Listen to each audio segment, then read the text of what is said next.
TSPSC నిర్వహిస్తున్నటువంటి group 1, group 2 తదితర పోటీ పరీక్షలు సిద్ధమవుతున్నటువంటి యువకులందరికీ కూడా టీసీఆర్ తరపున శుభాకాంక్షలు. మనం విపత్తు నిర్వహణ అనే అంశంలో భాగంగా ఈ సెషన్లో విపత్తు నిర్వహణలో ఉన్నటువంటి అంతర్జాతీయ సంస్థలు ఏ విధమైన సంస్థలు ఉన్నాయి, అలాగే భారతదేశంలో విపత్తు నిర్వహణ ఉన్నటువంటి చట్టం ఇన్స్టిట్యూషనల్ స్ట్రక్చర్ ఏ విధంగా ఉన్నది అనే అంశాలు మనం పరిశీలిద్దాం. ఇక అంతర్జాతీయంగా విపత్తుల నుంచి లేదా వాటికి సంబంధించిన సమాచారాన్ని ఇవ్వడం, ఆ సంస్థల నుంచి భౌగోళికంగా ఎటువంటి చర్యలైనా నిర్వహించడానికి అవకాశం ఉన్నటువంటి పరిస్థితులు కూడా మనం ఇక్కడ గమనిస్తున్నాం. మొట్టమొదట చూసినటువంటి అంతర్జాతీయ సంస్థలను మనం పరిశీలించినట్లయితే మనకి 1948లో మొట్టమొదటిసారిగా యుఎస్ఏ ప్రభుత్వము హవాయ్ రాష్ట్రంలో ఒక సంస్థను ఏర్పాటు చేయడం జరిగింది. అది పసిఫిక్ సునామీ వార్నింగ్ సెంటర్. ఒక పసిఫిక్స్లో ఉన్నటువంటి ఆ భౌగోళిక పరిధిలో ఉన్నటువంటి సునామీల ప్రాబల్యాన్ని లేదా సునామీలు సంభవించేటువంటి సంభావ్యతని, వచ్చే ఛాన్సెస్ని తెలియజేసేటువంటి ముందస్తు హెచ్చరిక కేంద్రం ఇది. సో పసిఫిక్లో ఉన్నటువంటి సునామీ హెచ్చరికల కేంద్రం ఇది. ఇది హవాయ్ రాష్ట్రంలో ఉండే ఇవాయ్ బీచ్ వద్ద కలదు.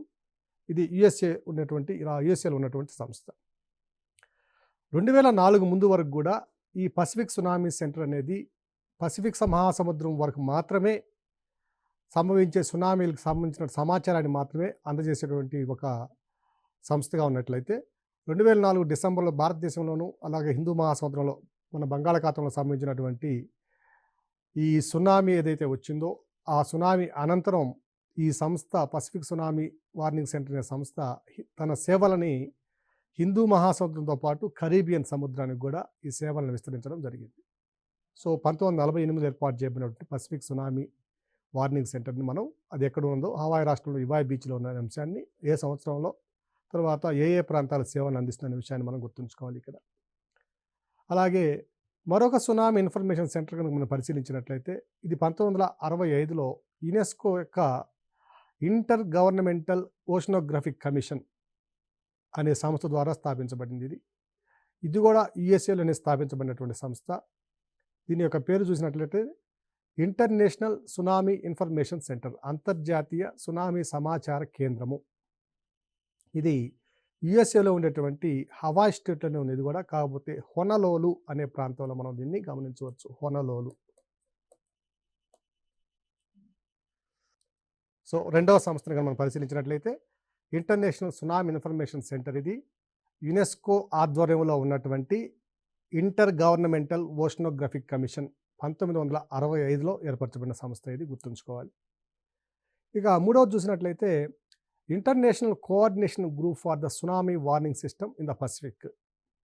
సో అంతర్జాతీయంగా పసిఫిక్ మహాసముద్రంలో సంభవించేటటువంటి సునామీ వ్యవస్థలన్నింటినీ కూడా ఒక చట్టం కింద తీసుకురాబడినటువంటి సంస్థ ఇది. సో కోఆర్డినేషన్ గ్రూప్, ఇది సహకార సంస్థ. ఇది ఒకరికి పరస్పరం సహకరించుకునే సంస్థ. So international coordination group for the tsunami warning system in the Pacific అనే దాన్ని, ఇది కూడా 1968లో ఏర్పరచబడింది. కాకపోతే దీన్ని కూడా ఇంటర్ గవర్నమెంటల్ ఓషనోగ్రఫిక్ కమిషన్, యునెస్కోలో విభాగమైనటువంటిది దీన్ని నిర్వహించింది, దీన్ని ఏర్పాటు చేయడం జరిగింది. ఇది యొక్క ప్రధాన కార్యాలయం కనుక చూసుకున్నట్లయితే యునెస్కో యొక్క హెడ్ క్వార్టర్ ఏదైతే ఉందో అది ప్యారిస్లో ఉన్నట్టు, ఆ ప్యారిస్ నుంచి హెడ్ క్వార్టర్ నుంచే ఇది కూడా తన విధులు నిర్వహిస్తుంది.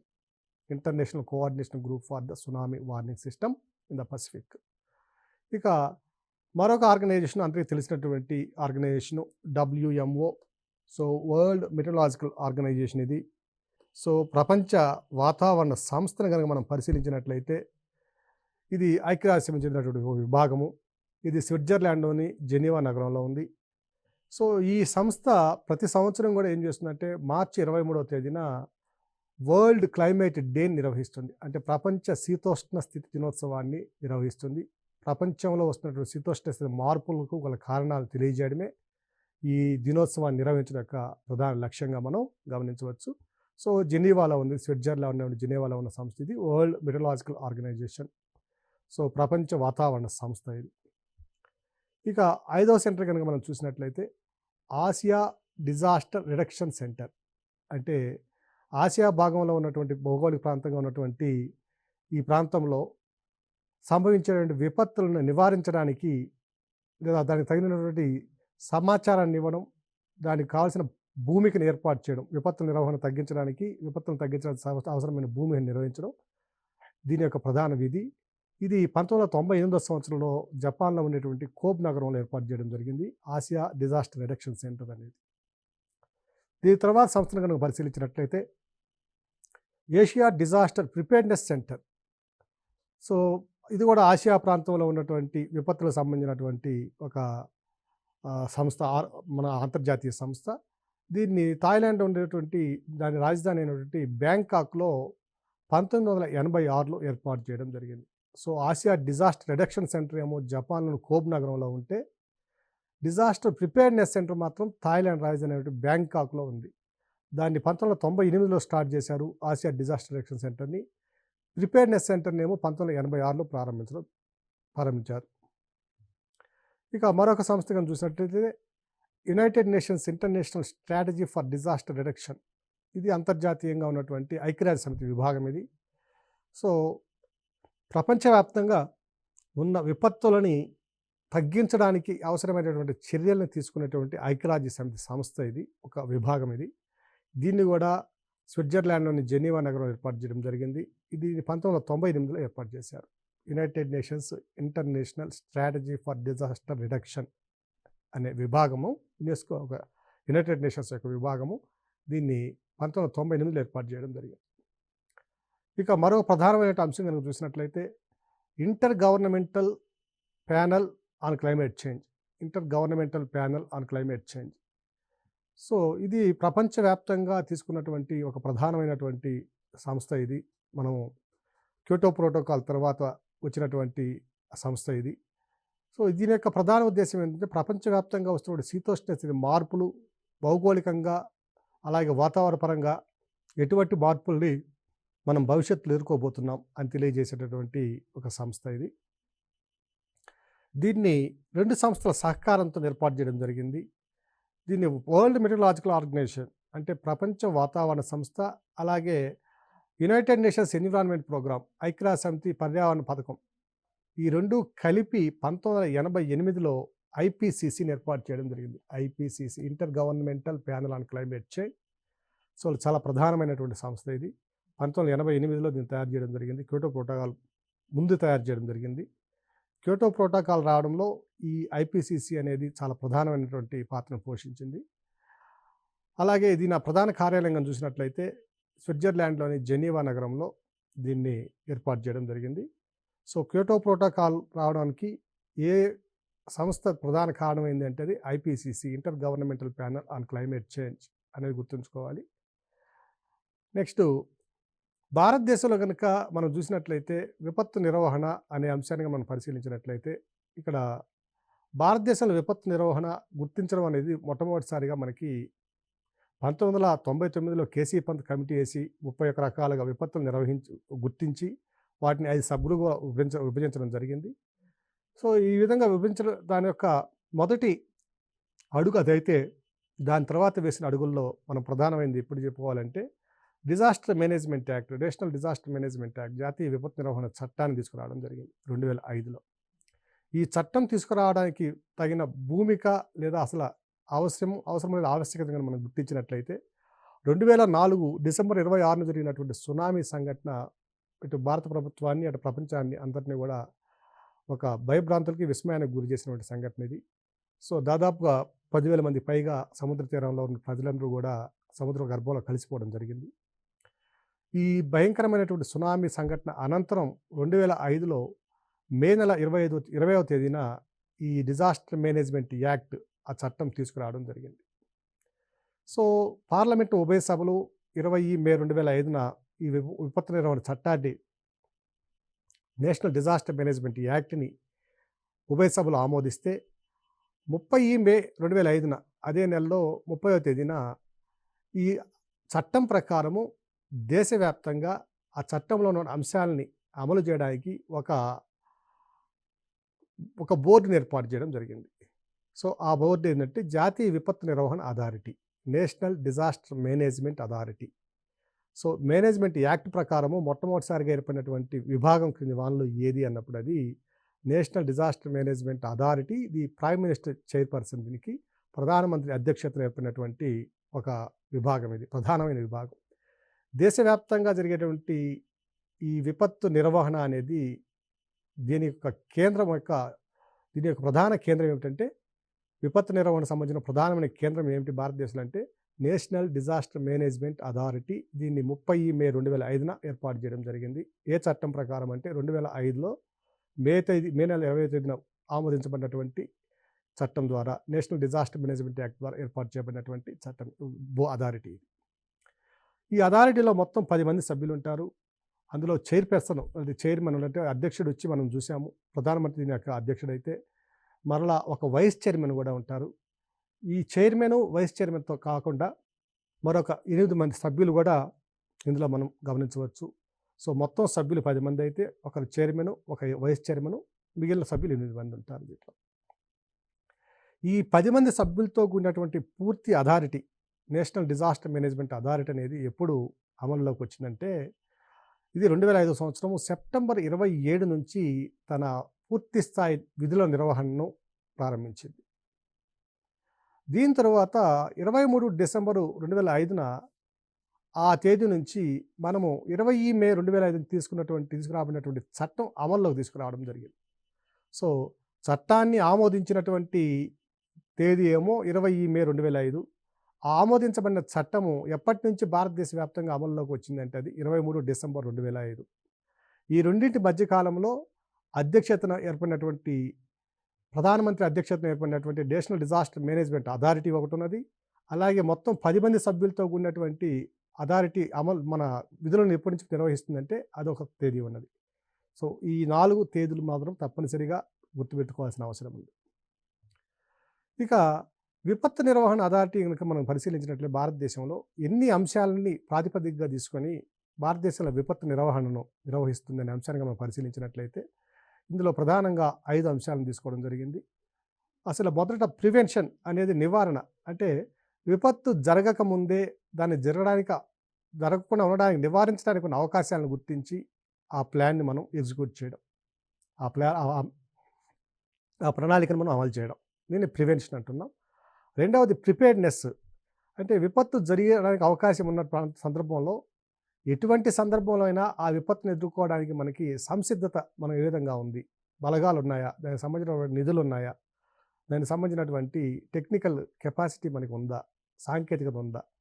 సో ఇవన్నీ కూడా ప్రిపేర్డ్నెస్ కింద వచ్చినటువంటి అంశాలు ఇవన్నీ కూడా. ఇక మూడవ అంశాన్ని కనుక మనం పరిశీలించినట్లయితే మిటిగేషన్, ఉపశమనం. సో ఎటువంటి చర్యలు తీసుకోవాలి, ఒక విపత్తు సంభవించిన తర్వాత దాని తర్వాత జరిగినటువంటి నష్టాన్ని తగ్గించడానికి లేదా తదుపరి నష్టాలు రాకుండా నివారించడానికి ఎటువంటి చర్యలు తీసుకోవాలి. ఇక 4వ అంశం ఏమిటంటే రీహాబిలిటేషన్ అండ్ రీకన్స్ట్రక్షన్, పునరావాసం మరియు పునర్నిర్మాణం.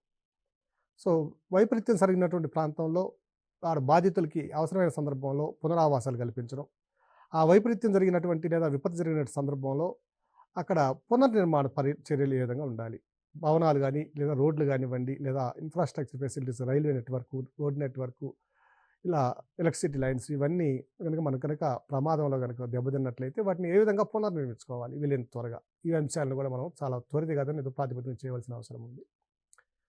ఇక 5వ అంశాన్ని కనుక చూసినట్లయితే ప్రతిస్పందన, రెస్పాన్సివ్నెస్ అన్నాం. ప్రతిస్పందన, ఏ విధంగా మనము భవిష్యత్తులో వ్యూహాలని మనం అమలుపరుచుకోవాలి, వీటన్నిటిని కూడా తెలియజేసేటువంటిది రెస్పాన్సివ్నెస్. ఇక భారతదేశంలో ఉన్నటువంటి విపత్తు నిర్వహణ చట్టాన్ని కనుక మనం పరిశీలించినట్లయితే, సో ఈ విపత్తు నిర్వహణ చట్టంలోని సెక్షన్ 3 సబ్సెక్షన్ 1 ప్రకారము దేశంలో విపత్తు నిర్వహణకు మనం 3 దశల్లో లేదా 3 అంచెల్లో మనం వ్యవస్థను ఏర్పాటు చేసుకొని ఉన్నాం. సో ఈ 3 అంచెలను కనుక మనం పరిశీలించినట్లయితే జాతీయ స్థాయిలో జాతీయ విపత్తు నిర్వహణ అథారిటీ, దీనికి ప్రధానమంత్రి అధ్యక్షుడు మనం ముందుగానే చెప్పుకున్నాం. ఇక రాష్ట్ర స్థాయిలో ఆ రాష్ట్రాల ముఖ్యమంత్రుల అధ్యక్షతన ఒక రాష్ట్ర విపత్తు నిర్వహణ అథారిటీని ఏర్పాటు చేయడం జరిగింది.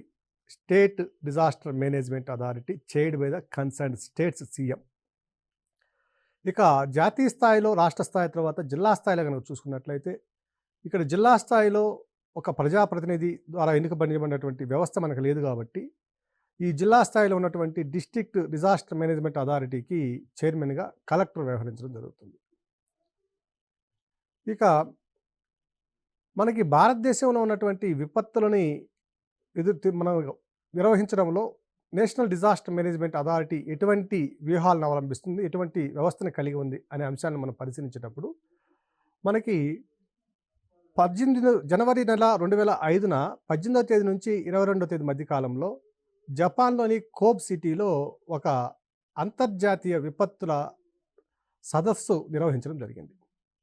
సో ఈ సదస్సు యొక్క ప్రధాన లక్ష్యం ఏమిటంటే 2005 నుంచి 2015 మధ్యకాలంలో ప్రపంచవ్యాప్తంగా విపత్తులను ఏ విధంగా తగ్గించడానికి అనే ఒక ప్రణాళికను రచించుకోవడం జరిగినటువంటి ఈ సదస్సు అన్ని దేశాల్లో కూడా విపత్తు నిర్వహణకు కావాల్సినటువంటి సుశిక్షితులైనటువంటి సైన్యం ఏర్పాటు చేయాలని, అలాగే ప్రజలను కూడా అందులో భాగస్వామ్యం చేసి ప్రజల ద్వారా కూడా విపత్తుల నిర్వహణను చేపట్టేలా వాళ్ళకు కూడా ట్రైనింగు అంటే శిక్షణ కార్యక్రమం నిర్వహించాలని తీర్మానించడం జరిగింది. అందులో భాగంగా ఈ జపాన్లో కోబ్ సిటీలో జరిగినటువంటి ఈ సదస్సు యొక్క ఫలితంగా భారతదేశంలో మనకి ఈ 2009 నాటికి భారతదేశం మొత్తం మీద కూడా 82 జిల్లాలను గుర్తించి అందులో 1046 గ్రామాల్లో దాదాపుగా 29,000 మంది ప్రజలకు ఈ విపత్తులు సంభవించినప్పుడు ఎటువంటి జాగ్రత్తలు తీసుకోవాలి, సమాజంలో మిగిలిన ప్రజల్ని పౌరుల్ని ఏ విధంగా మనం కాపాడుకోవాలి అనే అంశాల మీద కూడా ఒక ట్రైనింగ్ ప్రోగ్రామ్ కండక్ట్ చేయడం జరిగింది, శిక్షణ కార్యక్రమాన్ని నిర్వహించడం జరిగింది. సో ఈ శిక్షణ కార్యక్రమాన్ని నిర్వహించిన వారు భారతదేశంలో ఎవరెవరంటే యునైటెడ్ నేషన్స్ డెవలప్మెంట్ ప్రోగ్రామ్, ఐక్యరాజ్య సమితి అభివృద్ధి పథకము, అలాగే United states agency for international development and European union, ఈ 2 సంస్థలు కలిసి, సో యుఎస్ఐడి EU ఒక సంస్థ, UNDP ఒక సంస్థ, ఈ 2 సంస్థలు కలిసి భారతదేశంలో చాలామంది ప్రజలకు అంటే 29,000 మంది ప్రజలకు శిక్షణ ఇవ్వడం కూడా మనం గమనించవచ్చు. ఇక భారతదేశంలో ఉన్నటువంటి విపత్తు నిర్వహణ అథారిటీ ఏదైతే ఉన్నదో, నేషనల్ డిజాస్టర్ మేనేజ్మెంట్ అథారిటీ ఏదైతే ఉన్నదో, ఆ national disaster management authority prime minister అధ్యక్షుడు అథారిటీకి మన దేశ స్థాయిలో సహకారాన్ని అందించేందుకు మరి కొన్ని సంస్థలను సృష్టించడం జరిగింది. So in order to assist the national disaster management authority again 5 divisions have been established by the central government. ఆ విభాగాలను మనం పరిశీలించినట్లయితే మొట్టమొదటిగా జాతీయ విపత్తు నిర్వహణ కమిటీ అంటే నేషనల్ ఎగ్జిక్యూటివ్ కమిటీ, రెండవది national institute of disaster management అంటే జాతీయ విపత్తు నిర్వహణ సంస్థ, మూడవది నేషనల్ డిజాస్టర్ రెస్పాన్సివ్ ఫోర్సెస్ జాతీయ విపత్తు ప్రతిస్పందన దళాలు, అలాగే విపత్తు ఉపశమన నిధి నాలుగవది నేషనల్ డిజాస్టర్ మిటిగేషన్ ఫండ్ అనే ఒక ఫండ్ని కూడా ఏర్పాటు చేయడం జరిగింది. ఇక జాతీయ సంక్షోభ నిర్వహణ committee national crisis management committee అనే దాన్ని కూడా ఒక విభాగాన్ని ఏర్పాటు చేయడం జరిగింది. సో భారతదేశంలో విపత్తు నిర్వహణకి కేంద్ర ప్రభుత్వం యొక్క పరిధిలో జాతీయ విపత్తు నిర్వహణ అథారిటీ కింద ఎన్ని సంస్థలను ఏర్పాటు చేశారు అంటే 5 సంస్థలను ఏర్పాటు చేశారు. అవి national executive committee, national institute of disaster management, national disaster responsive forces, national disaster mitigation fund, national crisis management committee.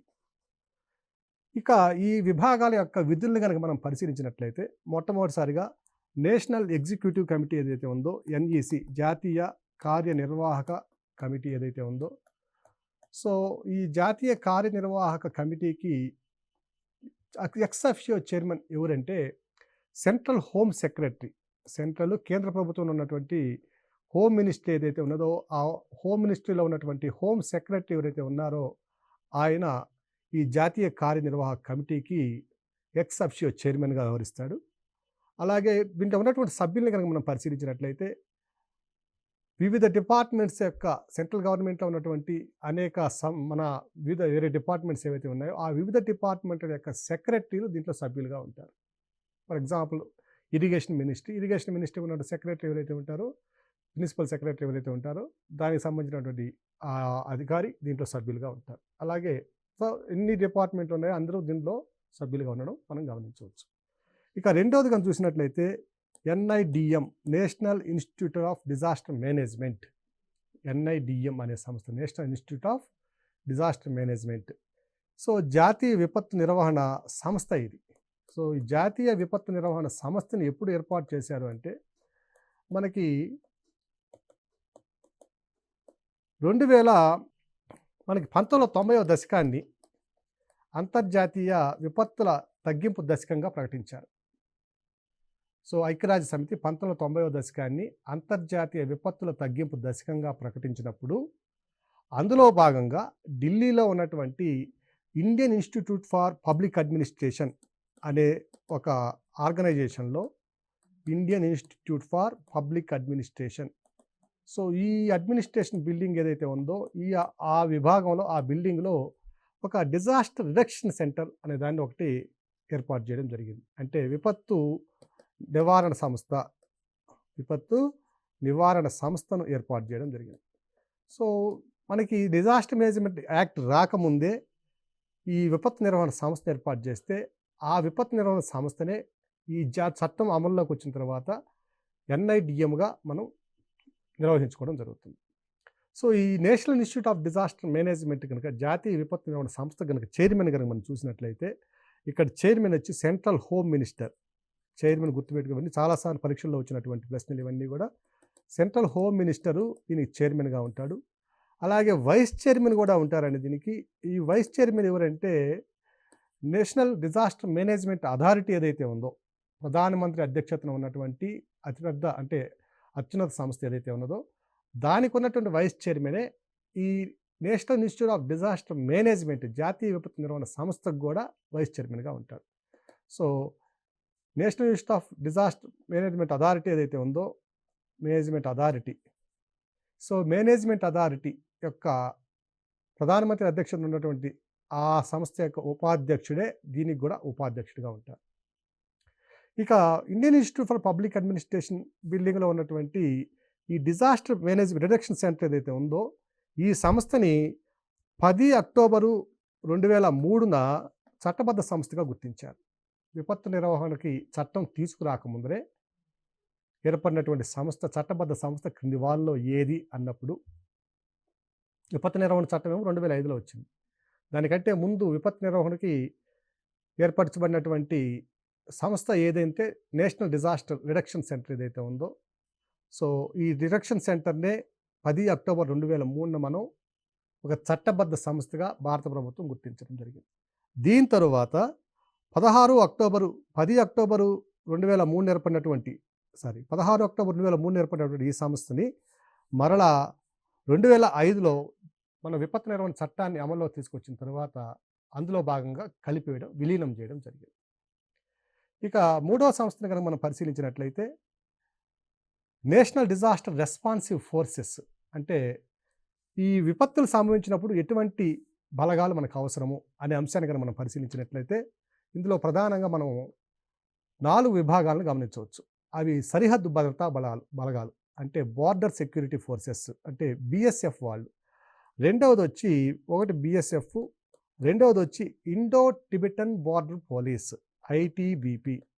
మనము టిబెట్ యొక్క భద్రతా విభాగం అంతా కూడా భారత్ చేతిలో ఉంది కాబట్టి సో ఈ ఇండో టిబెటన్ బార్డర్ పోలీసులు ఎవరైతే ఉన్నారో వాళ్ళను కూడా మనము ఈ విభాగంలో మన ఈ డిజాస్టర్ రెస్పాన్సివ్ ఫోర్సెస్లో చేర్చుకోవడం జరిగింది.